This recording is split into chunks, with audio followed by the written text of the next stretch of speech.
tal? ¿Cómo están? Espero que se encuentren bien. Estamos de regreso aquí con el devocional. ¿Se acuerdan que estábamos hablando del ser generadores de cambio? Hagamos el bien y no nos cansemos. Pero en ese bien tenemos que ser generadores de cambio, porque no nada más es pensar que estamos haciendo bien, sino hacer cosas bien de manera práctica por otras personas.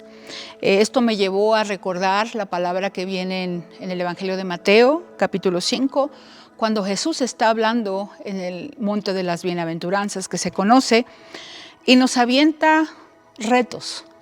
Jesús cuando compartía, o cuando enseñaba, mejor dicho, no enseñaba porque sí, no enseñaba porque se le había ocurrido algo. Si tú te das cuenta y si pudieses agarrar todas las enseñanzas que vienen en lo que se conoce el Pentateuco, que son los primeros 5 libros de Moisés, y puedes tomar las enseñanzas de Jesús, te vas a dar cuenta que Jesús estaba haciéndole de una manera sencilla a la gente entender los mandamientos y los estatutos de Dios. Desgraciadamente esa era la razón por la que muchos de los religiosos en aquel entonces lo agredían tanto o estaban en contra de él, porque Jesús, por decirlo así, estaba haciendo que el pueblo pudiera entender lo que Dios requería de ellos sin la religiosidad. Por eso Jesús siempre, una de sus frases favoritas fue: el reino de Dios se ha acercado. Aquí en Mateo 5, vamos al versículo 13, dice: vosotros sois la sal de la tierra, pero si la sal se desvaneciere, ¿con qué será salada?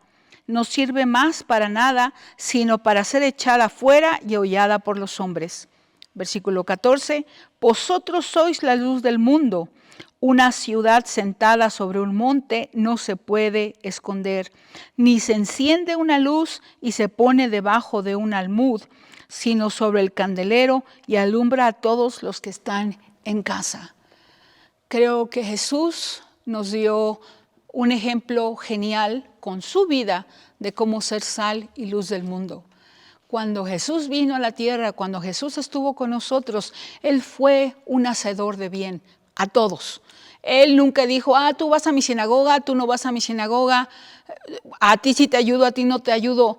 Jesús fue un hacedor de bien a todos los que se acercaron, aún aquellos gentiles que la gente pensó que les estaba negando la ayuda, nunca se las negó.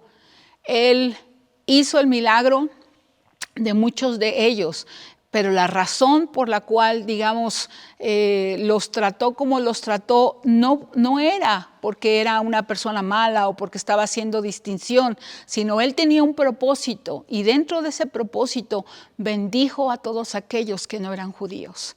Así que Jesús, con su vida, muchas veces pensamos que la vida de Jesús empezó a raíz de los evangelios o cuando empezó su ministerio. No, Jesús vivió una vida como tú y como yo. Él fue bebé, él tuvo hambre, a él le tuvieron que cambiar los pañales, él tuvo que aprender a hablar, él tuvo que aprender a gatear, él tuvo que aprender a valerse por sí mismo.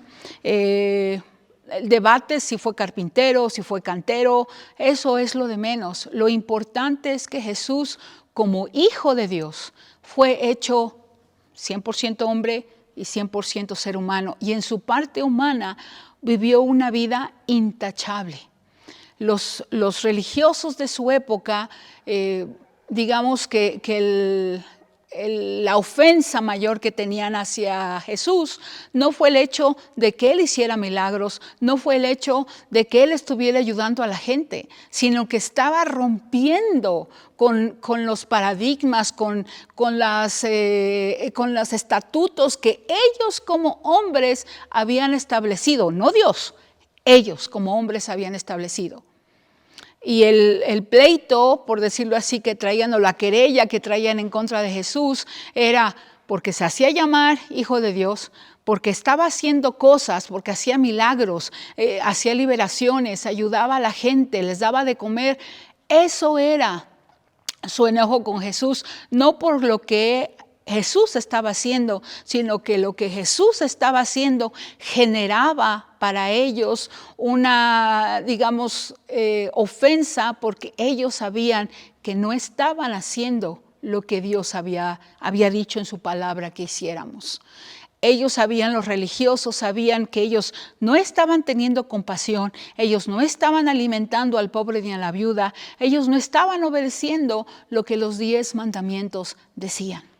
Si nosotros nos pusiésemos a estudiar profundamente lo que los 10 mandamientos dicen, te vas a dar cuenta que es el fundamento para una vida en cualquier aspecto, en el aspecto profesional, en el aspecto espiritual, en el aspecto inclusive biológico.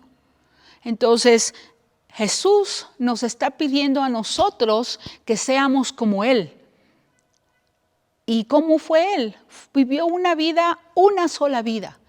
A Jesús no lo veías comportándose de una manera cuando estaba con Pedro, no lo veías comportándose de una manera cuando estaba con sus hermanos, no lo veías, o al menos la Escritura nunca ha dejado ver que Jesús vivía diferentes vidas múltiples o que tenía múltiples personalidades.